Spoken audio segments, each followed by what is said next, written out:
Tonight's thing is going to be a little bit different than we normally have. We have a panel and we have a monitor. And of course, the discussion is going to be disaster experiences from the panel folks. And there'll be asked questions from the monitor. And you guys be allowed to ask questions and follow up where you'd like to follow up and so forth. Tom Devine, WB2ALJ, he is our moderator. Carl Martin, K4HBN, along with James Lee, WX4TV in Northern Florida. They are representing that area there. And then Oscar, I think everybody knows Oscar. I don't know who would not know Oscar, but Oscar Ritzko, if I can pronounce it right, PK4RF, he's representing the, yeah. When you get my age, and most of you are, you know how the memory just goes. Okay, I'm going to turn it over here. Puerto Rico, thank you, memory, you finally came around. Okay, I'm going to turn it over here to Tom, let him take it over and go from there. Tom? Thank you very much, Dan, and welcome to all that are here. And please use the chat and use the raised hands as we go through here for the questions and answers. What we're going to do tonight is the purpose of this, the objective tonight is to share challenges and lessons learned from disasters that will assist amateur radio emergency communications in the future. That's what the planning board planned. And first up, we want to thank the volunteers for joining the panel. And Carl, K4HBN, could you please introduce yourself and then introduce your colleague? Okay, how do I sound? Good. Okay, so I'll make sure. My name's Carl Martin, K4HBN. I'm the North Florida Section Emergency Coordinator. I've been Section Emergency Coordinator for a couple of years now, 2018, August, a few months before Michael's when I took over. Person I've normally I would have John Wells, the South Florida SEC, and Ben Henley, the West Central Florida SEC, but they were not able to make it. They're both sick. So I have asked James Leah, WX4TV.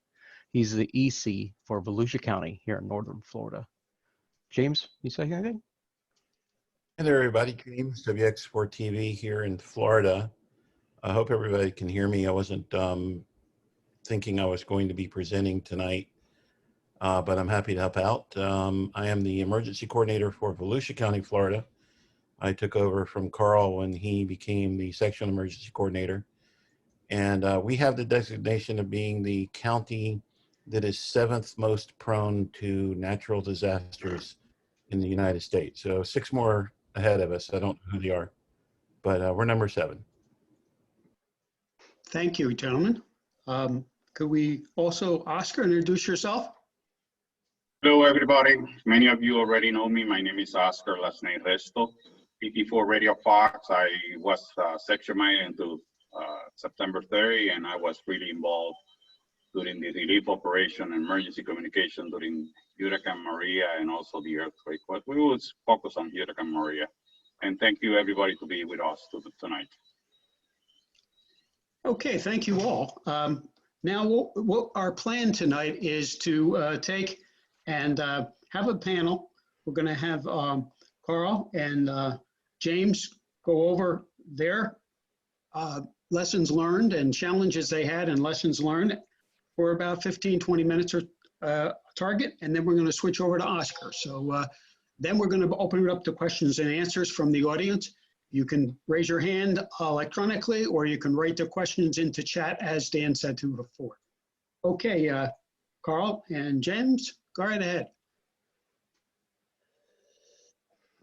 Okay, I have a small presentation. I'll see if I can put it up here.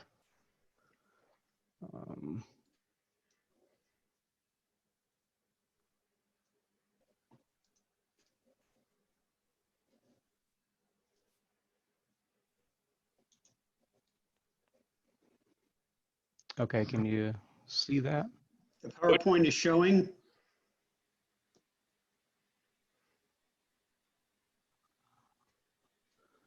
Try to make it larger here. If you, You play it. Hit the to play. play the slide show and it'll automatically expand. Oh, there it is. Thank you. My audio better? Yes. Yes. Okay, I'd bring it up closer. Like I said, John Wells, W4CMH, and Ben Henley, they're the SECs for South Florida and West Central Florida. They couldn't be here, but we're just going to discuss, me and James, about Michael, mostly Michael, because that was the largest been hit in Florida since at least I took over SEC, and take a little bit about Sally, which is just the most recent one, which took us off guard. Oops, too far. And see here, first a warning that I'm not a very good presenter. I'm no expert, so please bear with me on when I'm trying to discuss things here. But it's was the strongest hurricane record to make landfall in Florida's Panhandle. Maximum sustained winds was 161 miles per hour. At the time, I think it was 152 or 53, they thought, but they increased it over time. And peak surge was 9 to 14 feet. And it does list Mexico Beach. That was the hardest hit of the whole area. And I have some pictures of that as well. This here was full of houses on the main beach in Mexico City. And you can tell the devastation that hit there. And another one here from Mexico City, a little bit more inland. But Michael was definitely a devastating hurricane that we were not prepared for. And I don't really think you can be completely prepared for a storm of Category 5. This here is an alligator point, which I had never heard of until after Michael. Here you can see how much sand Michael took away from the area. It was basically leaving structures almost without foundations.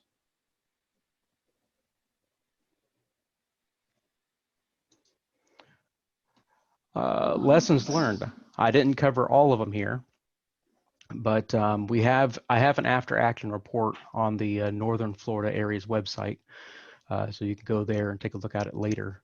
And I've asked James to jump in at any point because he was actually deployed in Gulf County during Michael. He was there originally as what do you call it, a videographer, James?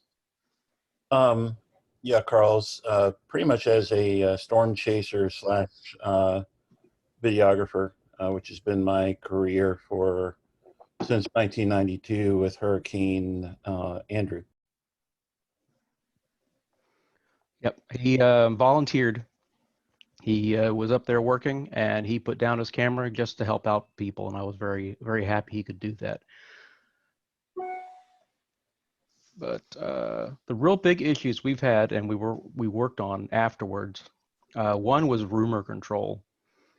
Before I get that, like I said, I was SEC, or I started 2 months before Michael, and John Wells started a month after me, and Ben Henley was there only for a few months, I think, before he took over. So almost all the SECs in Florida were brand new. And we hadn't even really had a meeting yet to start working on what we wanted to do for Florida. Because before 2018, it was kind of the sections operated on their own. But afterwards, we wanted to make sure that we operated as one state. And that was what we've been working on for the last few years and have done, I think, an excellent job. But during Michael, we did have issues with rumor control. When I say rumor control, it's more hearsay on the HF net. And as many of people that are active in HF, you know, everybody's listening. News agencies, all kinds of different people. But they spoke about what they heard on the news, what they heard, you know, Bob down the street say. And I did not know about this until after the fact, because the net manager that was originally there had to go out of town because he was in the affected area. He was pretty much dead center right where Michael landed. So he left the state and assigned a temporary net manager that I had never worked with before. And I trusted that he knew his job and left it up to him. And come to find out a little bit later, I'll discuss what I ran into. Let's see. Yeah, the next one, James is going to be able to help really describe this, but we had a lot of duplicate requests go into the state EOC. I will send it over to James for this because he has a great description of what was happening and how they did it. Okay, Carl, do you want me to go into net control's lack of doing what he asked to do? Yes, you can go ahead and do that. Okay, so what happened was I was in Panama City Beach right up until about an hour before the winds got above tropical storm force, and I retreated inland at the request of the Hurricane Center. I've been chasing storms since Hurricane Andrew, worked for the Weather Channel for many years and do it professionally. And the Hurricane Center in the past has asked me to actually go into places where they know I'm already working and get them some measurements. And I got a call on the phone from Julio Ripoll at the WX4NHC that morning saying, get out of Dodge. So I retreated inland and rode the storm out in Mariana, which was actually hit pretty badly as well. And did my job shooting footage and whatnot. And the next morning had planned to go into Mexico Beach to get footage of the damage. And as I was making my way into there on HF on, I believe it was 3950 with the North Florida Aries net, the net control was asking if anybody was in the county where I was, and if they were, could they please go by to the EOC and see if they could make contact with the EOC because they hadn't been heard from in nearly 24 hours. I realized I was in that county and about 5 miles from the EOC. I didn't answer the call at first because I was working, but as I realized nobody else was going to answer it, I answered the call and ended up over there and made contact. Throughout the day, I ended up in 3 different counties at 2 different EOCs, helped Liberty County, Florida get back on the air. Their ham station their antenna was blown over. And I've never seen a balun literally destroyed and pulled apart as it seems, but it was pulled apart. So we got them on the air. Actually, they ended up getting, by the time I left, they ended up getting some internet service back. And I started making my way back to not Wewa Hitchka. That's where I ended up making my way back to Mexico Beach. As I was going there, the net control asked me on behalf of the state EOC, when I went through Wewa Hitchka, if I could try and find a shelter that FEMA was supposed to send some relief supplies to. And the address that they had showed a double wide trailer in the middle of the woods. So they asked me to go by the address and see if I could find the shelter. It indeed was a double wide trailer. Just through, I think it was Honeyville Road and Honey Hill Road, and I forget which one was which. The address on the other Honey something road was where the shelter was. I found them, confirmed that it was a shelter and that stuff was supposed to get to them. And by that time it was way after dark, and I asked if I could spend the night and just get on my way in the morning. The next morning I was saying my goodbyes to the shelter manager, and he grabbed me by the arm. I won't use his exact words, but he said, you know, we haven't had any communications in this county since the hurricane, and that was now going on 40 hours, I think, since the hurricane when he said that. And he asked me to stick around. So I called in through the net. I believe I got a hold of my wife on HF. She called Carl, I asked him what should I do, and he said to stick around. That's where things started to kind of fall apart. I wasn't prepared to deploy. I was there to work. So all I had was an HF radio in my truck, VHF UHF radio in my truck. No computer, no way to do WinLink. No, I didn't even have a pad of paper to write on. And the net control was telling me as we passed traffic in tactical traffic that he was keeping a log, and we'd have a 309 and we'd have traffic pass to the right people. Afterwards, we found out that it was not being passed to the right people. And when Carl got to the duplicated request, I think you're specifically speaking about, we had an issue where the generator at this shelter broke. And keep in mind, this is a county that is vertically oriented. It's about 40 miles from north to south. We were on the extreme north end of the county. At the time, you could not get to the south end of the county because the bridge over the Intercoastal Waterway had been condemned until the Corps of Engineers got a hold of it. And the StarNet repeater, which is a 440 megahertz repeater system that's linked around the state, that repeater was on the air maybe a couple minutes at a time, and then it would go off the air for hours. And I don't remember the exact issue that brought that repeater off the air, but we didn't have intra-county communications. All of our communications from my end of the county down to the EOC were being done on HF. During the day, they were passed through the local net control in the state, and at night they were actually being passed through a station in West Virginia because net control couldn't hear us. We were too close. The local EOC gave the county or the shelter manager there, because of the lack of intra-county communications, they gave him authority to actually request missions directly to the state EOC. And somehow that information did not get to the state EOC for several days. They had a generator die. They had over 200 and some people in the shelter. No electricity, no way to flush toilets. Kids were literally going to the swamp and getting some buckets of water, I guess, so they could flush toilets. And then the lift station quit working, so they couldn't flush toilets anymore. And we asked for a generator with the shelter manager's credentials. That's where it kind of gets, don't know what happened to the message. We were told that the messages were being directly fed, quote, by teletype into the state EOC.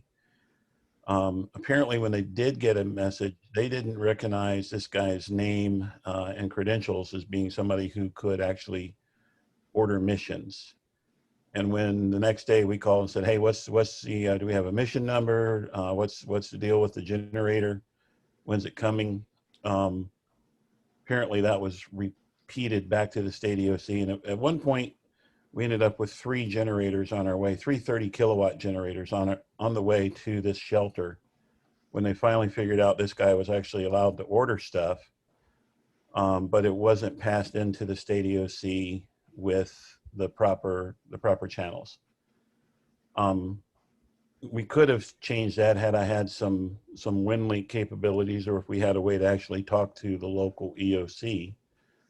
But in the fog of the battle that was going on at the time, lots of requests were duplicated from Gulf County, Florida, both from where I was and also where there was an HF station located at the local EOC.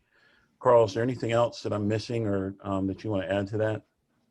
No, I think that really covered it because there was multiple duplications from different counties that happened. And later on, we found out the person that, I don't say names or call signs, but he was not telling the truth. He did not have a teletype to the state EOC. Later found out, talking to the state EOC, that there was a WinLink station, but was not being monitored by humans. It was being monitored by a computer system they have.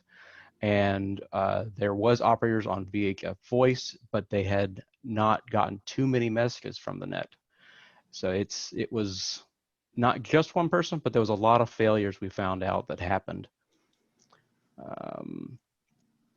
Another failure on our part and his part was ICS and ARL message forms. He did not fill any of them out, none. They passed traffic tactically. Thankfully, people on the ground that were deployed, a lot of them did use 213s and kept messages that I got later on, but the state wanted copies of 214s and 213s, 309s, all of them from the net control stations, and they didn't have any. So along with my frustration, they were quite upset as well. And that's something we've been working very hard to update and change. And, oops, I have deliberate interference. This real quick. There's a group on 3950 that talk every night on there. We normally don't have any issues with them, but during this particular incident, after being on their frequency for 4 or 5 days, they started recording in net control and playing net control back to act like they were net control because they wanted their frequency back. What I did for Sally is I asked ARL to post that the emergency net would be active on this frequency for so many days, and we didn't have any issues with them this time. So I was very happy that they were able to work with them. And the changes we made, we assigned one point of contact, which currently is John Wells, the SEC for South Florida, instead of having multiple contacts per section. And we've been working with the Florida Department of Emergency Management to create a standard request form, which you can find on the North Florida website. It tells ECs and emergency management how the EC, their local emergency management, to be able to request to the state amateur radio assistance. The SWIC for the state will contact the point of contact for ARES, and then we'll set up all that and assign the task. They'll get a CERT track number, which is for the state state emergency response team, and that CERT number will be put towards each person. So it's like their insurance policy, you could almost call it, because they'll be covered by the state's insurance, and it will also show where they need to go, what they need to do, and all of that. We haven't had to use it yet, but it's in place. And we worked on the Florida Area Standardized Plan. I'll show you here in a second. It's not like the normal ARL plan. And why we didn't go with that is because it duplicated a lot of information that we thought could be minimized. So that's why we didn't go with their specific plan. But we did take the same information they did from the state of Texas, which is the state training plan. That's where they got their copy. We got the same copy from them. Hey, Carl. Yes. One other thing that I think you and I both forgot was we had volunteers. The state of Florida I don't know if we're unique, but is very stringent on a level 2 background check to be able to work in a shelter anywhere where you're around children and elderly people. And we had some local volunteers from the county next to us, where Panama City Beach is, who wanted to be able to help, and were making calls on on 2 meters. I could talk to that county on 2 meters, asking can they help, but they didn't have a way to actually fill out the information to get the background check because their internet was down. Have we come up with a solution to that yet? Do you know? No, the background checks were supposed to go through Florida Volunteer Group, and they could not do it at the time because, one, it was a weekend, so they couldn't do it on a weekend. And then when they finally came back, they either didn't have internet or had a whole bunch of issues. Basically, we've just told people you need to have training beforehand. You need to have all this done beforehand. If you want to deploy, give us your task book. Once you've completed, get it signed and everything, and then come back and we'll get that fixed. We have some things in the back burner at this point. I can't discuss at the moment, but hopefully that will be able to help. I know we only got about a minute left, so I'm going to run through this other stuff real quick. we're working on the ICS NIM statewide, and we're implementing Florida-wide standard operations procedures. We do have an MOU with the state, but it got stopped by the coronavirus. And Florida has been working the last year and a half, 2 years with North Carolina to arrange Oxcom information training, integration for all amateur radio operators in Florida.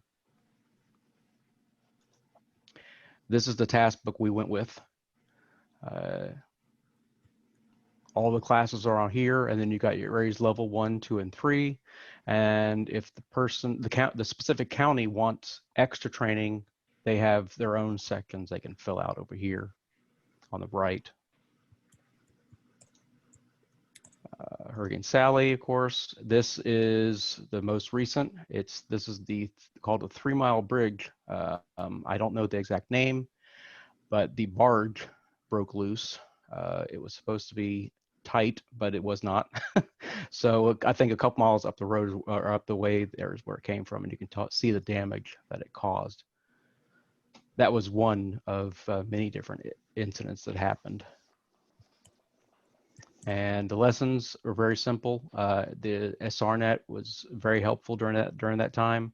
They operate as an open net, so because it's all over the state, any emergency communications group, Red Cross, Salvation Army, anybody can use it.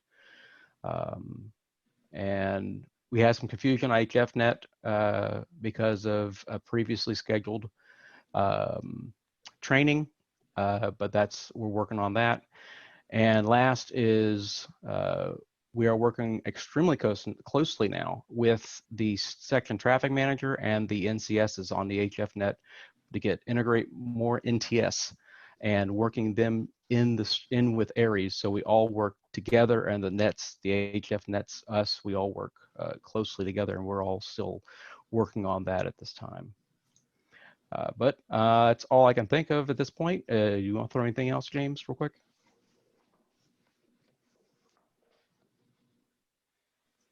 Okay, thank you both. If you could take your shared screen down for now, then we'll let Oscar come on, and I only saw 1 or 2 questions in the question pool. We'll hold the questions to after Oscar.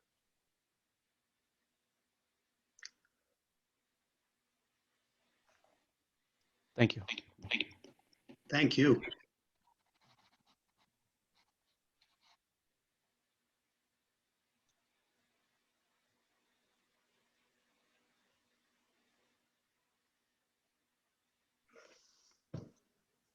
No sound, Oscar. No sound.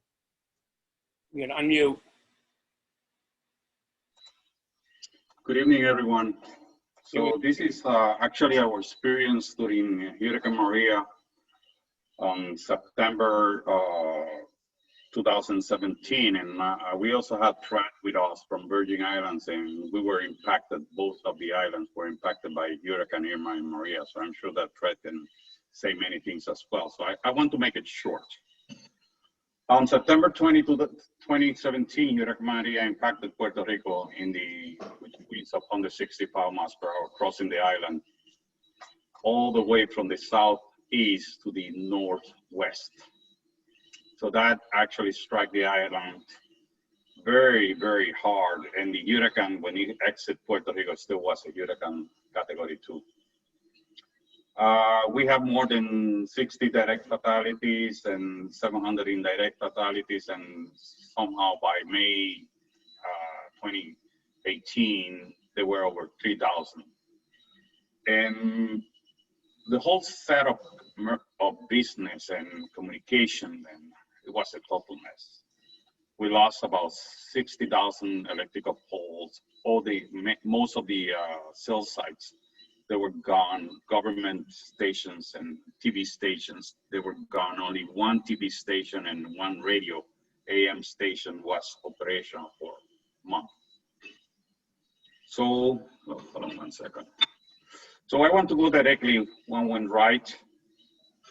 And number 1, we did have a MOU with the Red Cross, and that would solve the problem. of insurance because we were under the umbrella of the Red Cross with liability insurance, food and shelter if it's necessary, health evaluated by doctors on the DRO of the Red Cross, and also mental health as well. Because as many of you know, that the Red Cross is very capable and a lot of experience on disasters. So we were covered under that umbrella.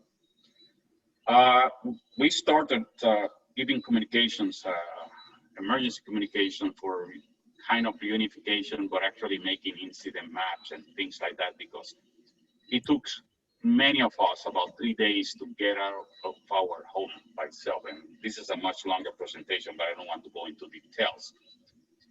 So on day 3, I was able to get to the Red Cross, and just to get out of my house took me 3 days just to cut out the trees that they were on the path of 300 feet path that I have. So we were listening in HF, and most of us, we developed a network of runners and ham radio operators. Actually, in 146.52 and in 40 and 80 meters is standard frequency normally we use here in the Caribbean. We did a lot of support to the Red Cross in unification that we can get, let's say, messages out, but it was almost impossible to get messages into the families in the island. So we serve also with the Red Cross as advisory in technology advisory for communication. And one of the first things that we made that it was really valuable on day number 3, once we get to the Red Cross, was an incident map. This is something that is so important that we can make this incident map, that because we are all spread across the country. And what you see in your town, even that is a disaster, and you give that information outside, people can understand with a valuable information what's happening in your town and county and so on, and you can keep adding on. And on day 4 or 5, we start to organize and giving support. The Red Cross requested, why you don't give support to the infrastructure? And we got that instruction to give support. So we decided to go with the power services, with what we call PREPA.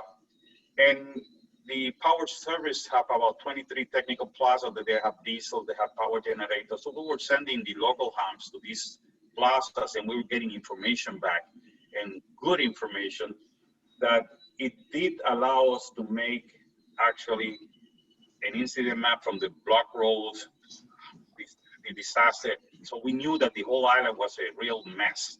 3.2 million people without electricity, water, food, no business running, no money, no banking, and no communications at all.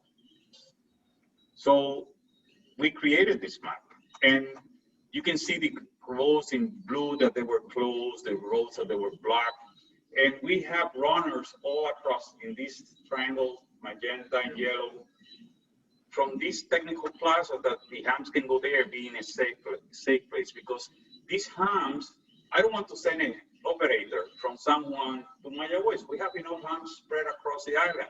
So let's use the hams that they can just go walking or just driving 5 minutes or 10 minutes and get into the technical plazas and get us the information, because they were gathering information also from the drivers of the power company. So, and they were asking their requests. We were using the band, the amateur bands, asking for requests, what they needed in each region, and exactly, we need 100 transformer, 200 power poles, and so on, and how many category of wires and the length, and all this information was coming in 146.52. So that becomes a vital information to get it. And on day number 4, we got invited actually into the GFO from the SFX2, because we had vital information. Now, we have to say thank you for the Red Cross, because we're giving information and getting and being able to gather this information so the Red Cross itself can do a relief operation. FEMA wasn't here yet. I mean, it did organize later on, but it would take a little while to organize. So that was important. Information is very important of the different regions.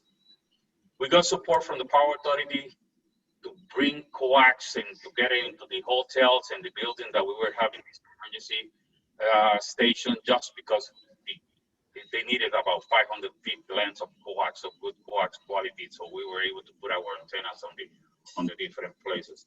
We also established on the power service, and that served as a shelter, an emergency station that it worked there for about 4 months with relief operation and communications. And we were getting this vital information as well, how to treat the water and send information across the whole island, Vieques, Culebras, about the needs and how we can help them. Not only getting the information in, what we're going to be the relief operation, what kind of relief they were selling. And to tell you the truth, the best thing that we were able to do is to give hope, because at the beginning, nothing was organized at all. So in this catastrophic event, and having this kind of events, no food, people looking for water, food for the family, no fridge was running.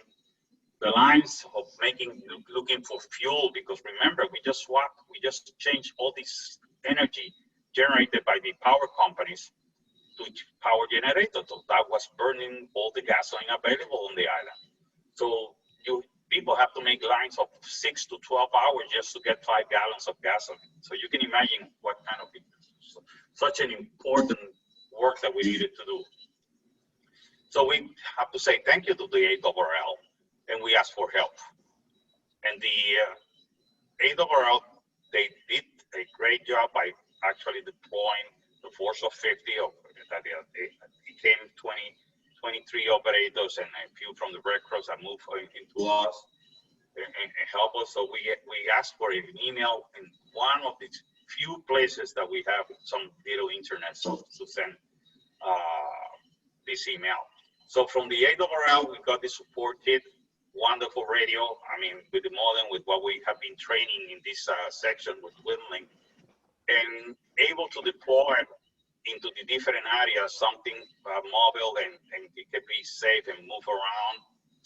And then with the MBIS antennas that we have been doing, giving those trainings and teaching them how to work in 60 meter, 40 meters, 80 meters as needed, we were able to transmit with WinLink and sending operators at the beginning in pairs of 2, because they were going to the different areas in 2 operators at the same time.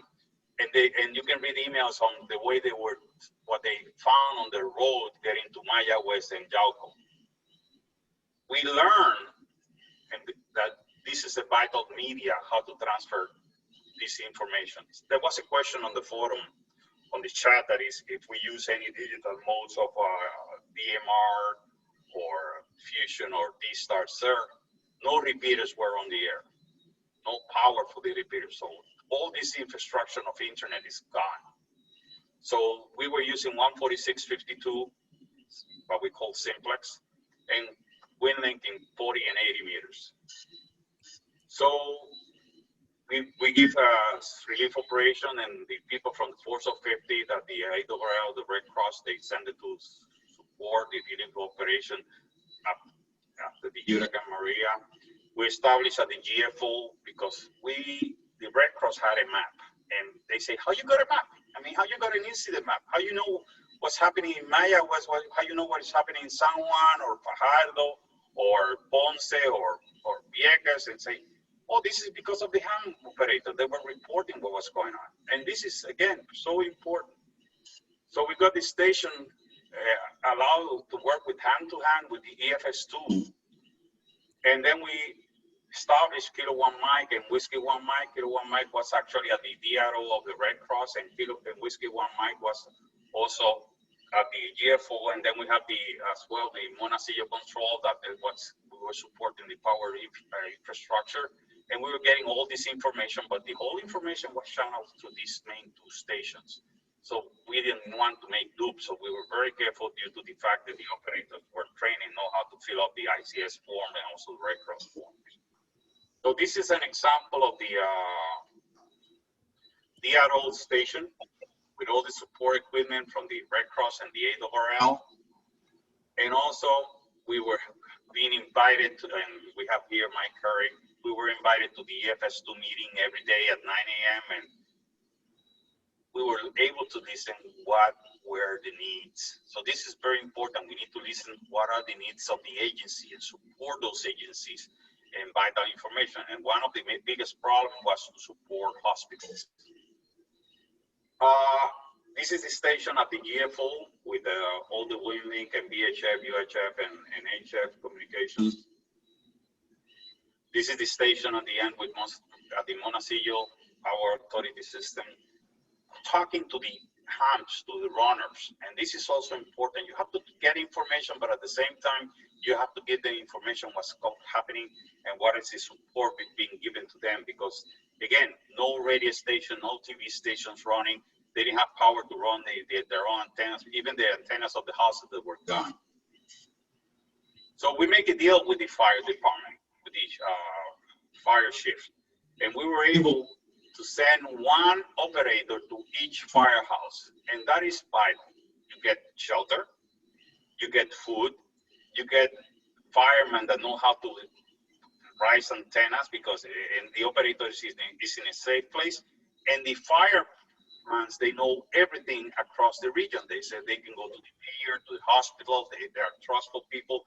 So we were getting information back and sending it back to the GFO or the DRO and dependency of how many people were treated. So these operators were running across the whole island and giving vital communications and bringing back that socially important communication. And I'm going to remind you that we were actually the only radio and cell sites or cell phones communication across the island through ham radio. And that happened for more than 6 weeks. So you can see all the different services here, and the green ones were the ham radio across the island. Those were the only active communications in Puerto Rico for more than 6 weeks. So we also serviced the 11 main hospitals for medicine and important information, whatever they needed, and transfer of patients. And even so, to rescue when they were failing the power generators or water or diesel. And in this particular case, Dennis, he did a good service because the boost generator fails, and the FEMA with the Marines helicopters, they were able to come in and take those patients out of the hospital to another hospital so that they could keep the treatment because they were in ICU treatment. So this is the important task and radio operators. By the way, solving the problem of the certification that was done by the Red Cross, and we were able to get in one of the hotels by satellite clearance, and so they can. That was solved as well. So we knew that we have good people working. So I don't want to bore you as well. We were dealing with the Oaxaca Dam, that it would be spilled.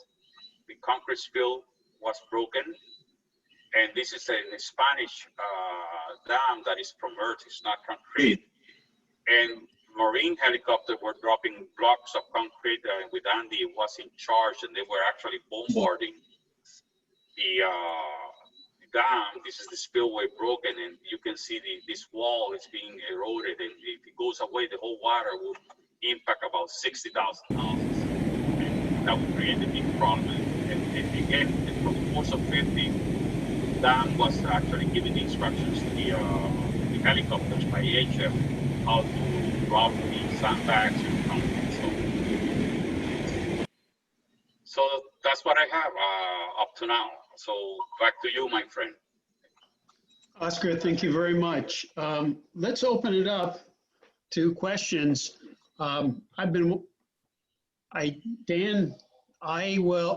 just looked at no hands are raised, so I'll jump over to the chat if people don't mind.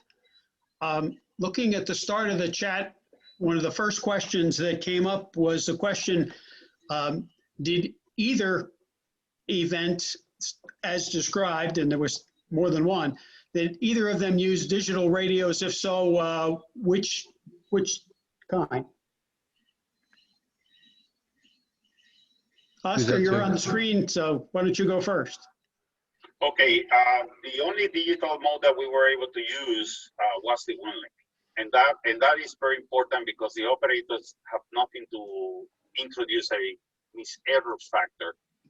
Whatever was given by the mayors or hospital or files or attachment, we were able to send it from one point to the station, Kilo 1 mic or Whiskey 1 mic without errors. That is very important. No DMR, no fusion, no D-Star, sorry.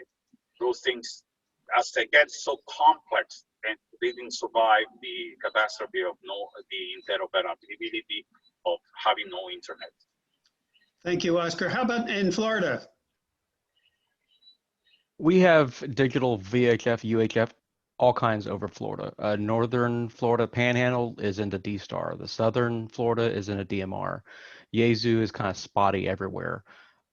During a major disaster, we've already told people that you can bring your digital radio if you want, but it's going to be working analog. That's the most common denominator in the whole area is analog. So we go analog. We are concentrating more on WinLink though, and increasing our WinLink skills. So hopefully we'll have that type of digital for HF and local, but as for the voice, no, we didn't really use any digital. Thank you. There's another statement or that was written as a question is who receives or prioritizes requests? And Florida's on the screen. I'll start back with you and then we'll go back to Oscar. The gentleman that was handling that, he does not work at the EOC anymore, but he was the one that won him. He's an amateur and works for the EOC, and he was the one prioritizing all of that because everybody else was either too busy or didn't really know the amateurs very well. And he's not working there anymore, so now all requests go through Web EOC, and then that'll go directly to the state SWIC, which is Ben Bass. If he has any questions, he has all the SEC's phone numbers and emails, so he'll contact us directly if he has any. Thank you. Oscar, how about in Puerto Rico? You see, it happens to be that we were channeling this request to the two stations, and we started to trust people. And I can give example. I don't want to spend the whole time on it. And being messages sent with the attachment to WinLink that actually prioritized, and it was 100% correct. The operator cannot introduce a mistake. A mistake will be just to leave the message top of the desk. That would be something really bad. So as soon as we get it, we push it forward to the right agency so to get it delivered. The first example that we have with the FEMA was that the Humacao Hospital asked for 2 generators of 500 kilowatt each, because the one failed and the second one that they have over there, that they were 30 years old and they were tested weekly, but after running a month, they were really bad. After running 2 weeks, they are fatigued. I mean, these generators are 30 years old, even that they give maintenance, they will not last long. So it was about week number 1.5 after the hurricane, and they requested a generator for emergency, and we sent this request. And the desk came to the station of Whiskey 1 mic and said, "This is real?" He said, "Yes, it's real." And that was something that Carcel said that it was very important. Who requested the generator? And it was the director of the hospital, and he had the cell phone of this director, and FEMA was able to cross-reference the name and cell phone validating the request. And this is one way that they do, and they accepted that, and they came twice. And we were talking again to the personnel of the operator in the hospital in Humacao, and they send the Marines with all the equipment and gasoline, diesel and water bladders and the 2 generators, and within an hour they service the hospital. And this Marine came back and they say it was true. And from then on, whatever we send, they give it high priority and they value it. So again, it's important, this trust and this network that we have to build in every case at the beginning of the catastrophe. Thank you, Oscar. And I'm going to start the next question. I'll leave you on the screen, Oscar, because I know you mentioned it in your presentation. Does your Aries group have a liability insurance coverage? And you did it one way, and I think the other, Florida did it another. So how did you do it in Puerto Rico? We, when I was section manager and the artist group, we were requesting everybody to be also a member of the Red Cross. And the Red Cross in Puerto Rico, they value the amateur operators into the point that they are, if the event comes, they're going to be normally deployed for emergency communications. And they would allow us to do our job. And it happens during the earthquake of January 7, 2020. I mean, several months ago, 10 months ago. And they were doing emergency communication for the Red Cross, and they were doing that service. The amateurs, in this case of the earthquake, communication didn't fail badly at all, but then they served to communicate within the neighborhood and find the ghost shelters, because people were sleeping outside their houses, and they were getting this vital information to the Red Cross, so the Red Cross can go to give relief operation to them. So again, this is you have to adapt for the needs, but we are getting the mental health, medicine, food, shelter, and liability insurance for the operators through being with the MOU and having the operators being members of the Red Cross. That's my answer. Thank you, Oscar. How did Florida handle the liability issues, insurance issues? During Michael, that was a very confusing time. We kept getting different answers for it. Finally, it was settled that the state, if anybody deployed outside the county, their own county, the state would take care of that.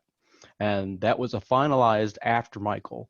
Now in place is the CERT tracking, the state emergency response team tracking number and mission numbers that they have. Now, if you deploy outside your county, you'll get a CERT number, and that number will be basically your identification, telling you where you can go, what you need to do, and if you get hurt, who you are, and saying the state will take care of you. Now in the counties, each county has their own way of doing things. So some will cover their amateur volunteers, but most will not at this point. I can't think of the name, how they call these type states, but it's the county is first. And then the state is there to assist. So it's county first. Thank you. The next question that's on the chat list is what type of task book? And I know Oscar showed an ARRL task book. Down in Florida, do you use ARRL or Oxcom or what? We use actually our own personal task book. We went through the ARL task book and the South Texas task book, which is where the ARL got theirs as well. But the issues we found was like the EC001 was mentioned on all three levels, and having someone have to write off that level in every single or that task in every single level was a lot of work that we didn't think people needed to do. So we made it like you're showing now, vertical. It's I think page 5 or 6. But we made it vertical, so whoever signed off the task, which is what we have evaluators for, can sign off that one task, and then that's it. You don't have to be looking around for it in different areas. They all have one area, one signature, the date, and then we have task codes to show where it was done. It was done in class, it was done during an exercise or whatever. Thank you. Oscar, did you want to add anything else about the task book that you showed on the screen?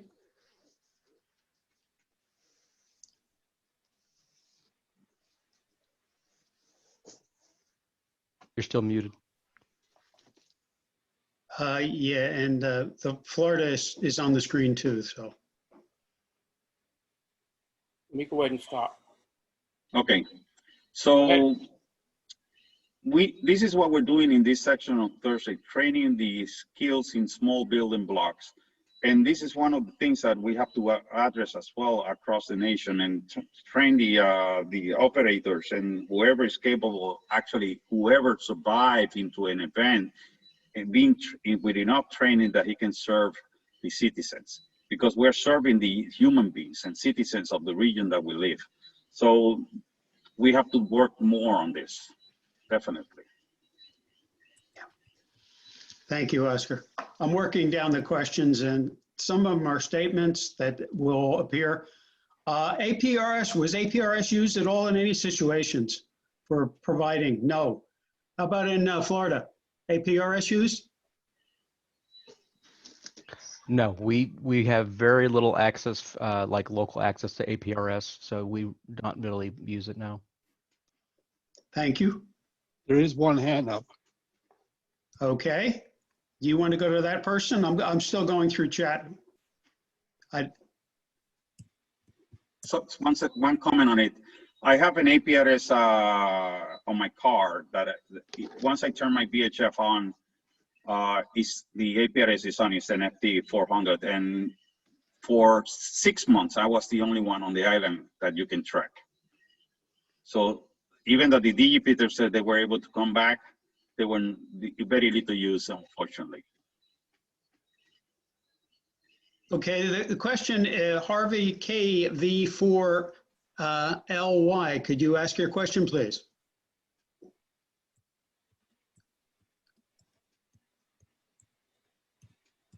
Harold, KV4LY? Okay, now I'm unmuted. I'm sorry.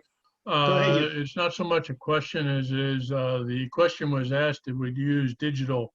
I am the Aries EC at Escambia County, Florida, where Sally came in. And we do have a digital DMR repeater that's not hooked up to the internet that covers a lot of our county and associated county, both Baldwin and Alabama and Santa Rosa and Escambia. So we did use that as a secondary tactical net. We use the primary voice net as being the primary tactical, but as a backup and also to provide assistance in a different area such as shelters itself that we were able to copy on digital DMR. We used it that way. So yes, DMR is active in Escambia County. Also, Santa Rosa County, our neighbor, uses D-Star for the purpose of passing Skywarn information to Mobile, Alabama, which is the weather center for the western 3 counties of Florida, along with Alabama and 2 counties in Mississippi. So instead of sending it to Tallahassee, we actually have D-Star capability to send it directly to Mobile. Their repeaters are linked together, if you will, just to give that information out. Thank you very much. Okay, there's another question here that question says, will this Zoom be available later for viewing? And Dan, that's the plan, right? You betcha. We'll make it available, and we'll also include the comments here in the chat so everybody gets the full story afterwards.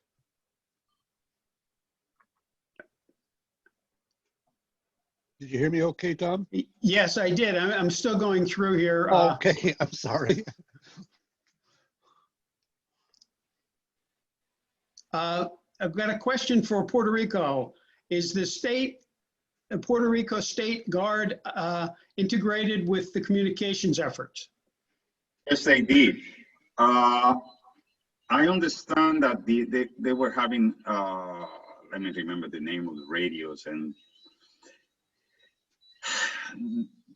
they took away the HF training on the National Guard, State Guard, and things like that. So now they're coming back with this training because they realize that it will be a support system, real support system. So that was the experience during Maria. I know that people in charge of communication on the State Guard, now they are much better trained and practicing and having radios capable on HF just because of this reason, with the 100 watts and 400 watt radios.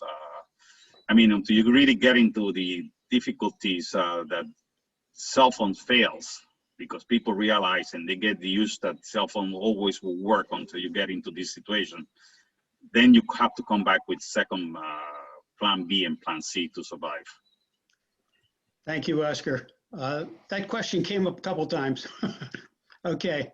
A lot of thank yous in here for the team members. Who signs off on the task book? Section E, section emergency coordinator, or COMEL, or whoever. And thank you. I guess you're talking about the Florida task book? Yep. The Florida task book, the SEC signs off on ECs. Level 1 we use as just local because it requires so little. So the level 1, the EC is the one that could sign off on that. Level 2 and 3 can be signed off by the SEC or designated evaluators, which we have listed on the website. Those evaluators have gone through all of the levels. We've talked to them over the phone or in person to find out really what they know and get their experience. And then they get approved as evaluators and kind of like Elmer's as well. Okay, thank you. All right. Every time okay. Does the state of Florida have a state emergency response team? Yes, that's the CERT. When someone brought up, I'm not saying CERT like CERT. I'm saying CERT for SERT, the State Emergency Response Team. They have many different people in there, and amateur radio is part of that, and that's where the numbers come from. They're called CERT mission numbers. So every mission that happens gets a CERT number, and then that's what tracks it through the web EOC system. There's also an organization called Volunteer Florida, which handles a lot of the volunteer groups that we work closely with. Yeah, we don't work directly with Volunteer Florida, but we do work next to them, because if say the Red Cross needs help, they'll contact through their connection at the state is where they'll request that through the web EOC system, and then again it goes to Ben Bass and then to us. Right. Now, I think I've covered all the questions that I've found in the chat, and I do not see anyone else in the with a hand raised. I'm going to do something that wasn't in our normal plan. I'm going to go back and say, Carl, you're on the screen. Do you have anything you want to do as a summary? I'd like to thank everybody that came here. There's a lot of people here. Hopefully, I've made Florida better while I've been SEC. We've gone through a lot to learn, and we're still learning. It's going to be a continuous task to learn, adapt, and improve. And I think it's a challenge, but I think Florida's getting better and more enthusiastic about it, especially the state and the other counties as well. Thank you. Very also, good. James, be good to ask James as well, because he has some good information. Yeah, I'm going to pass it to Oscar, but in the way, Oscar, I want to say that we even have a station, a person in here from New Zealand watching. Go ahead, Oscar. Number one, I have to say thank you to the Red Cross and the American Radio Relay League, because through the MOU that we have, they support Puerto Rico when it was most needed. The Force of 50, the operator, they performed wonderful. And they did a great job as people that they were deploying. They were ready to jump in. The equipment that we got was a state-of-the-art, aligned with another organization that did serve, and I forgot to mention, which is the group of WinLink. They were really important to know that this thing really works and it transferred the messages the proper way. We got all the support for like the South Bostic Church and other people who come and they were working at ham radio operators and support the other stations. We have to say to everybody, every responder that came to Puerto Rico, FEMA, and even the CHEERS group, the Homeland Security, the EFS2, we were really support to keep these communications running when it was most needed. Thank you very much to all of them. All right, Dan, I'm Yes, going to turn sir. it back to you. All right, this has been a real good one. Get some, okay, everybody's down in their screens, their desktops. Thanks, Tom. You make a great moderator. We'll have to get you on TV. Okay, looking around, making sure, are there any, oh, we got hands up all over the place here. So Tom, W3TDH, you want to come on and give us your question? Can you hear me? Yep, hear you fine now. Now I don't. Somebody keeps resetting the screen and it throws everything here off when that happens. I don't know why.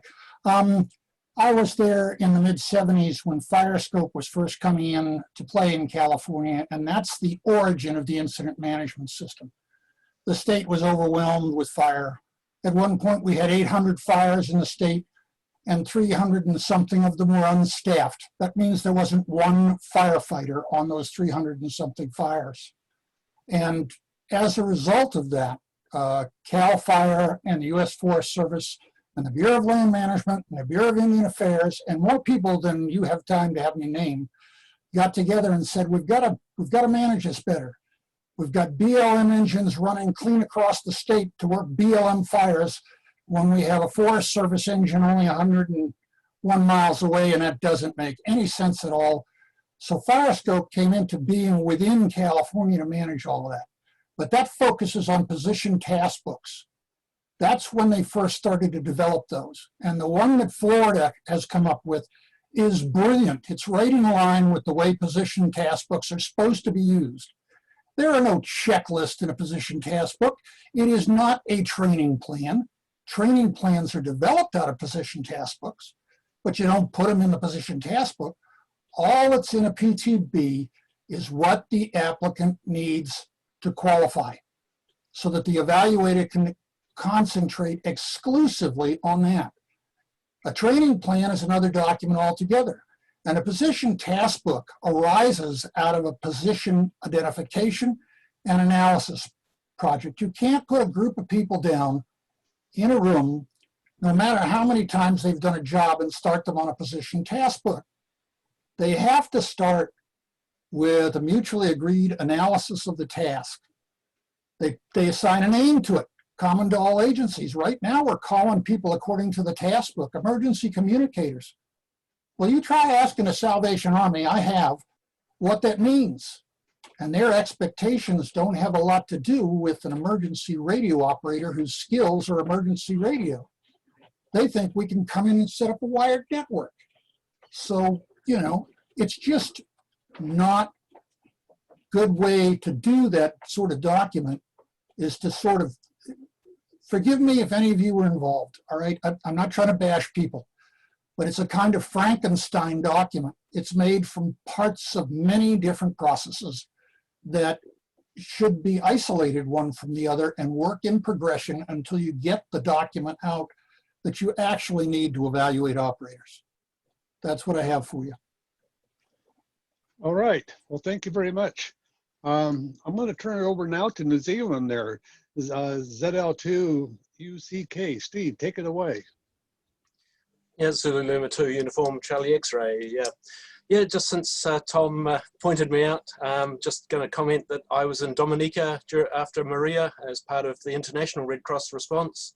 And kudos to Oscar and his work there. Some of my colleagues were across helping him out, providing internet via satellite. But certainly, again, echoing some of the comments he made around preparedness, having gear maintained, ready to go. The amateurs in Dominica were some of the first to get communications out.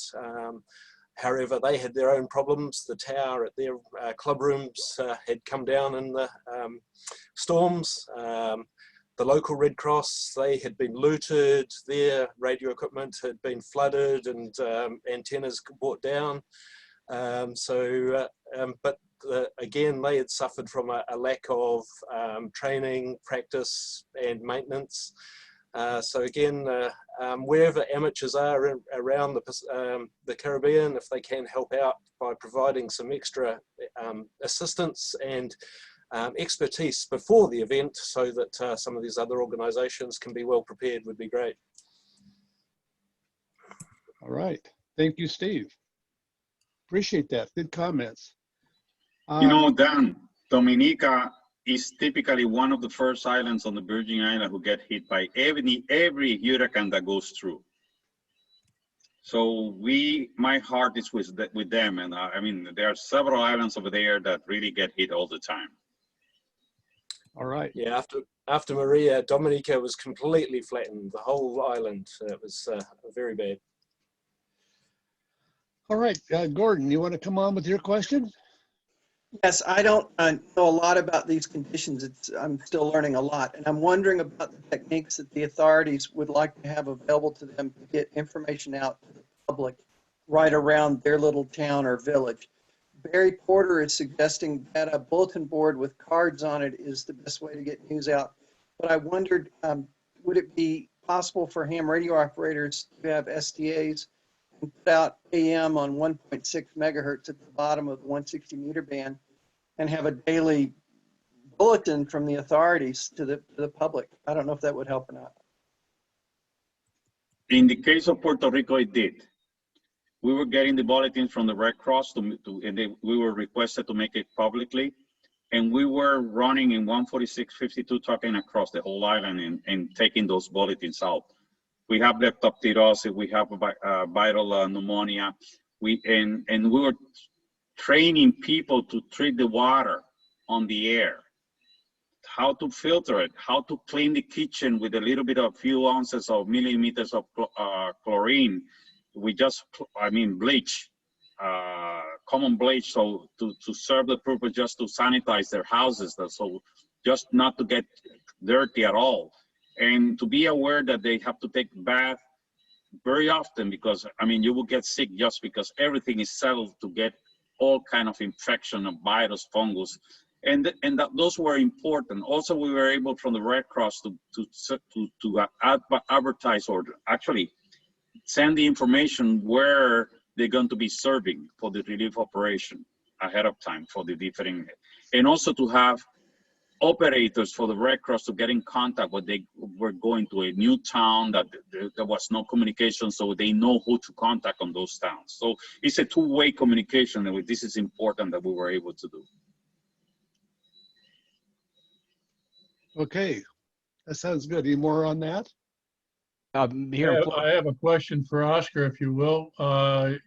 You said you're using the simplex on VHF to get the information out from one part of the city, the country, if you will, the island. How did that information actually go out to the public, though, is the question Gordon asked. From the time you got it to the operator receiver, how does it go out to the public? We were having in an emergency net every evening at 7 o'clock, and we were talking to about 300 to 400 hams, and we were asking them to spread the word into the neighborhood. And also the same information I was able to send it to a one radio station that it can be heard in AM, and people were listening also as well in the AM radio of the car, because not everybody has an AM radio anymore, but the car does has an AM radio.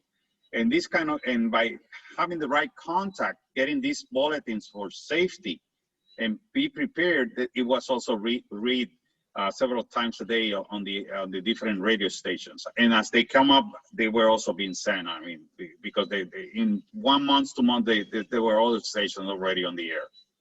Outstanding. All right, and I'd like to remind people, if you get your hand up there, I'll call upon you. Harold, you still got your hand up. Do you have another question? I have a quick comment, Dan.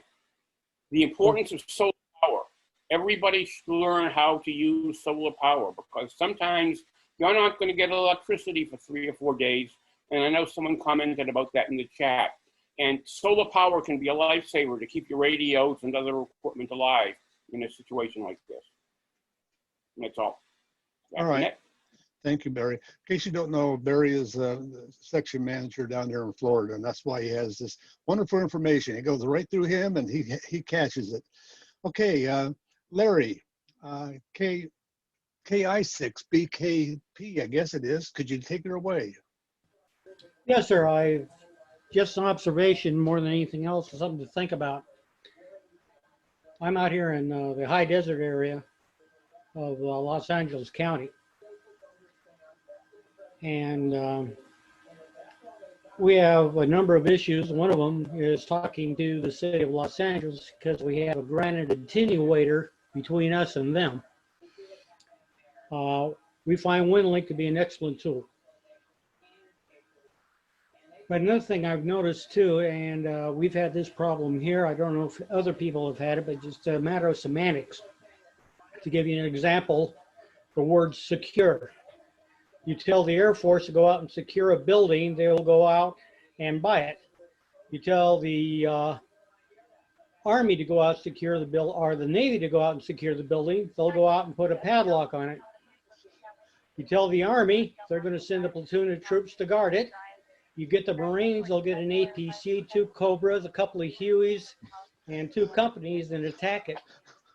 So when we're dealing with other people, I think it's one of the really good things is to get the language and the definitions of what you're talking about down. Classic example, I was dealing with a situation a number of weeks ago because we run a remote, all our nets and stuff are being remotely out of away from the hospital on a trailer they have set up for us. And when I was talking to somebody about the remote, they were wondering how far off the freeway were we. They thought that we were in the middle of some field someplace. So I think that's just another observation. And as far as your task book goes, I think it's a great idea. Although I do agree with the other gentleman, Mr. Horn, that that's where I think the semantics are going in.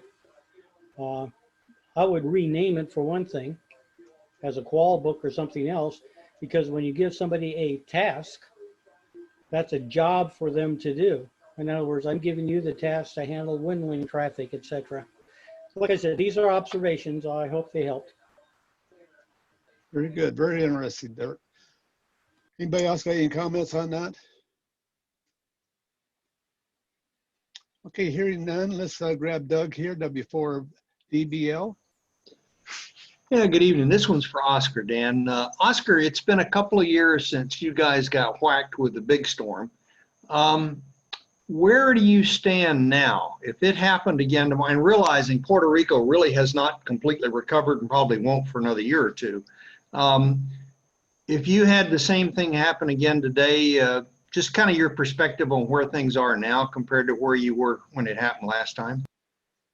Well, when I was section manager, we were training people. We have a group of local people, more training, passing the ICS and as a car set, having the certifications. And once in a while, we get some practice and we get into the air. Recently, as you may heard, and I don't want to play politics because we have to service our citizens, and that is more important than any politics, okay? So taking the politics aside, we have to be prepared. I don't know about the government, but we have to be prepared and service our citizens in case something else happens. So that's my answer for you, sir. Okay, thank you, Oscar. Well, Tom, do you see anything come up in the chat that we need to address? Hello, Tom. I'm still here. I see a lot of positive statements. I don't see too many questions that we haven't answered already. Good. That's specifically why I asked for everybody to put that Q in front of their question, because we have missed them in the past and call them afterwards, and of course it was too late. I think we've got all of them tonight, Dan. I think we have to, Barry. Okay, Tom, you just got to put your hand up there. TAB, you want to come on here? Hello, Tom. Sure. Audio okay? Yeah. Yeah. Okay. Thank you very much, Dan, everybody else. I'm sorry I was in and out. My days never sort of end up for some reason, but I did want to just make a comment about something. I heard part of it and I missed, maybe a missed part of it because 2 more phone calls. Somebody mentioned earlier about position task books. There is one position task book. There are other kind of task books. Everybody's got something out there. So the authority having jurisdiction, is at the federal level, the state level, and the county level, or a territory, or a protectorate. There is nobody else is an AHJ. These are the people that can legislate, make laws, make things happen. Everybody else is a participant. The American Radio Relay League is, I'm sorry to say, I'm not sorry to say, but it is not an authority having jurisdiction. They can say words and people will listen, maybe, and what. So the position task book that is offered is called an individual task book. I've signed one so far. Has nothing to do with the real world. At the national level, there's something called the National Council of SWCS, and there's one from every state and every territory. There's 58 or whatever the number is. They requested that CISA produce a training course and a task book, which took about 18 months to get done because of the shutdown. The task book matches the Oxcom training, which is the training. Sorry, but that's the way it is. Not sorry, I'm just telling you that's what it is. If somebody doesn't like it, it's tough. And so the task book exactly matches it. There's been a couple revisions and there's some things changing as of today, very minor things, mostly grammatical changes. There's one position task book. And it doesn't say, do you feel good when you wake up in the morning? It specifies tasks that you have to do. And the state of North Carolina, where I live, is similar to every other. Every state has embraced this. Every state has embraced this and have signed on to it. In North Carolina, we did a couple of other things because every state can add a few things. It had to be a lowest common denominator. So people that don't, when nothing much happens, can't be expected to do too much. But every state can then can add an addendum. We did this in North Carolina. We have a very strong program of auxiliary folks like us working on things here. Big deal. And we added to our task book shares because we use it highly here, HF. And the big 800 meg trunk system. We have the largest trunk system in the world, at least in Western Hemisphere, and works very well. And we also added at the tail end of it web EOC training. So, but the core part of all of this task book says you have to go someplace and do something and be evaluated by somebody in authority, which is a ComL or a ComT or something like that, before you're accepted anywhere.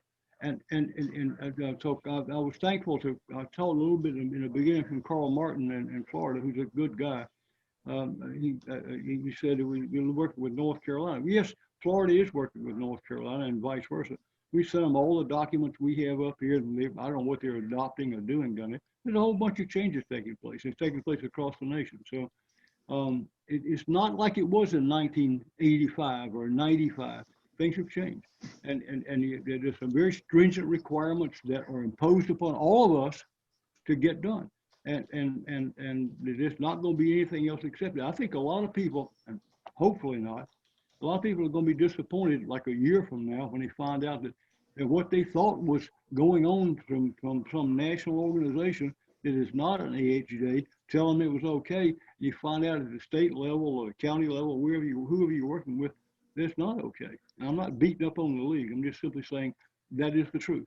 And Dan, I thank you for doing this. And I apologize for kind of drifting in and out of this thing. Thanks. There's a whole bunch of wonderful people here, really smart people. If we do it right, we'll get it right. I saw Oscar there, who's a very wonderful human being. How in God's name he lived through all this stuff in Puerto Rico, I don't know.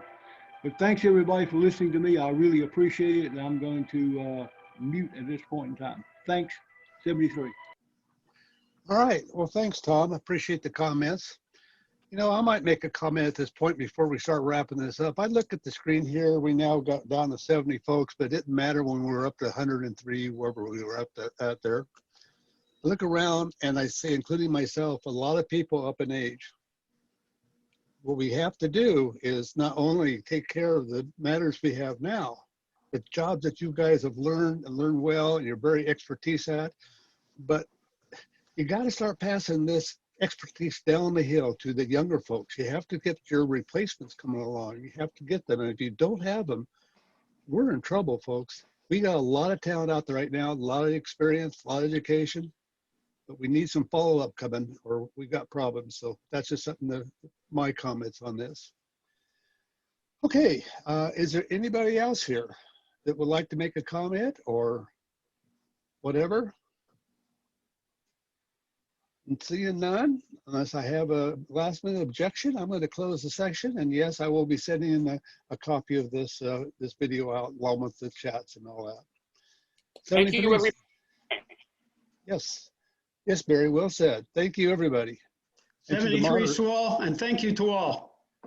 Yes, and thank you. Tom, you did a great job.